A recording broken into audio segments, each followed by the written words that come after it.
Yeah. As promised, we back with another one. There's a few things we have to discuss. But before we begin talking, let's watch a brief video.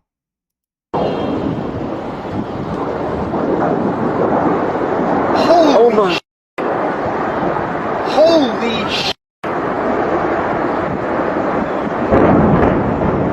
God!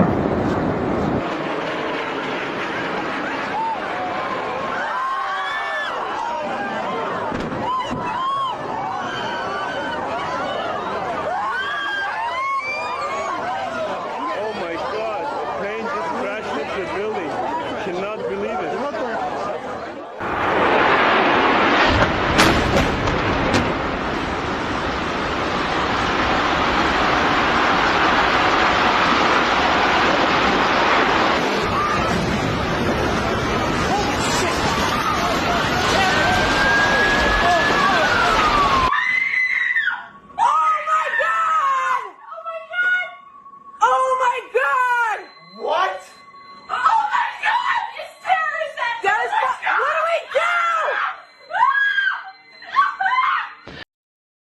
What does that video have to do with, I don't know, the past week? Well, yesterday actually was 9/11. We saw that Biden was in Alaska. It's interesting that he's never, on the mainland during any of these holidays, but whatever.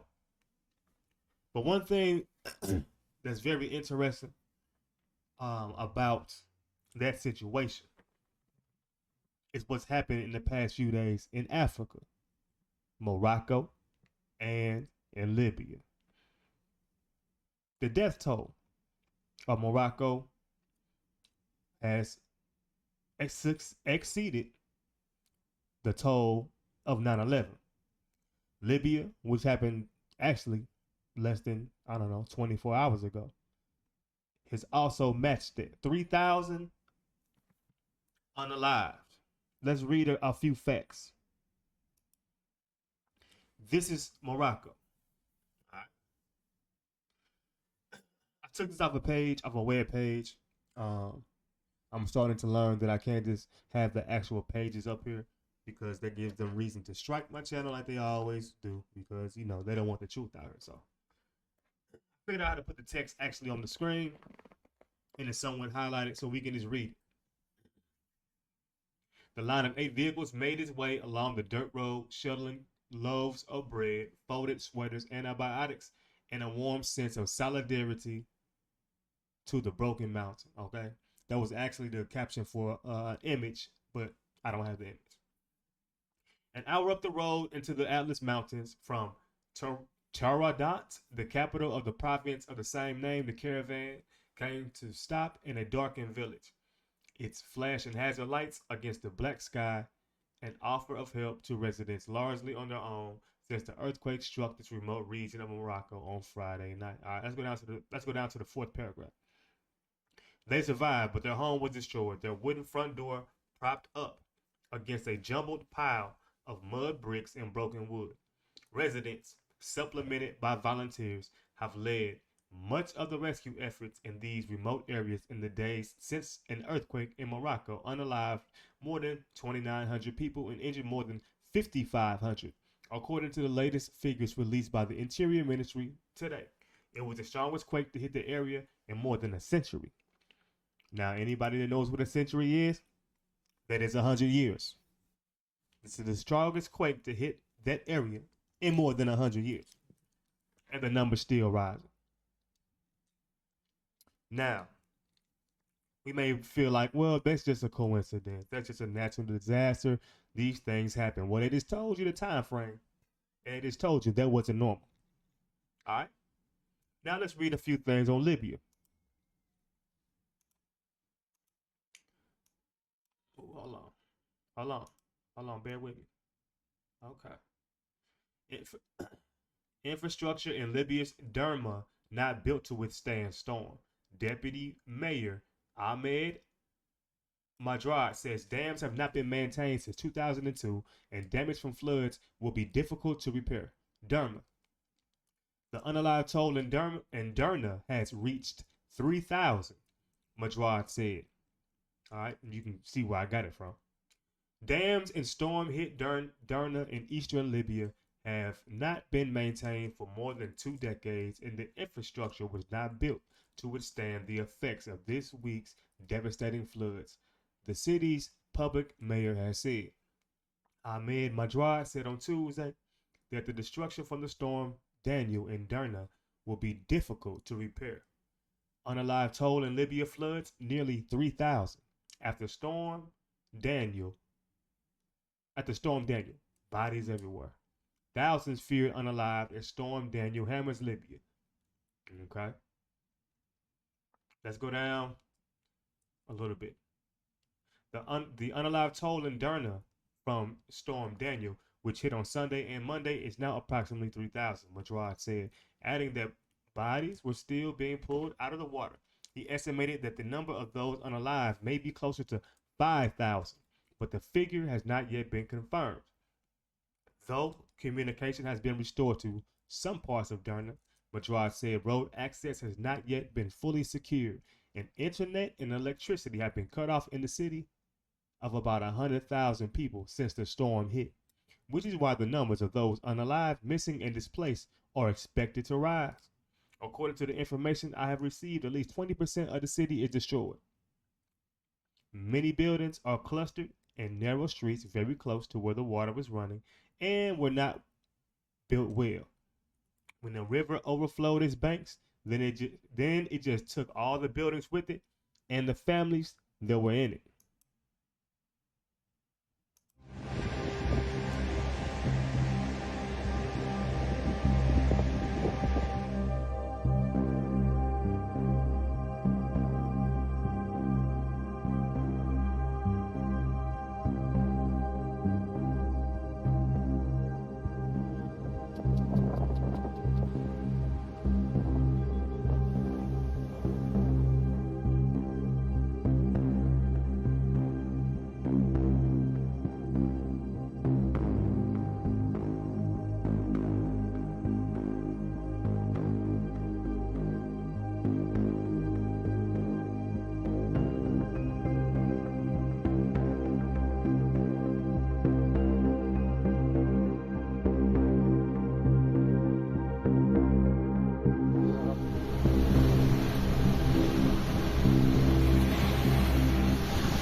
I'm gonna leave it right there with Muammar Gaddafi, and we know who did that to him, right?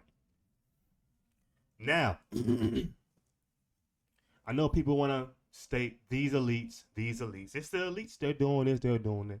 Listen to me. The Most High controls the weather. The Most High controls the flow of the wind. The Most High allowed this to happen. There are things happening in the nations that got hit that you don't even know about. Go back a few years and you may be able to find it. Go back a few centuries and you'll really see. If these are going to happen, if these instances are going to happen to these what we would like to call third world nations, what do you think is coming to the greatest one on the earth? Right now, Northeast America is being hit with torrential rains as well.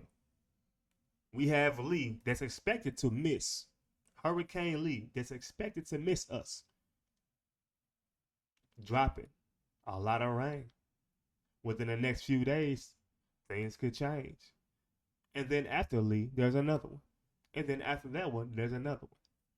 Judgment is here for the nations, whether you want to believe it or not. Until these nations acknowledge history, acknowledge what has been done, the consequences are coming. It is what it is. We know what the scriptures tell us. We know what the day of the Lord is about.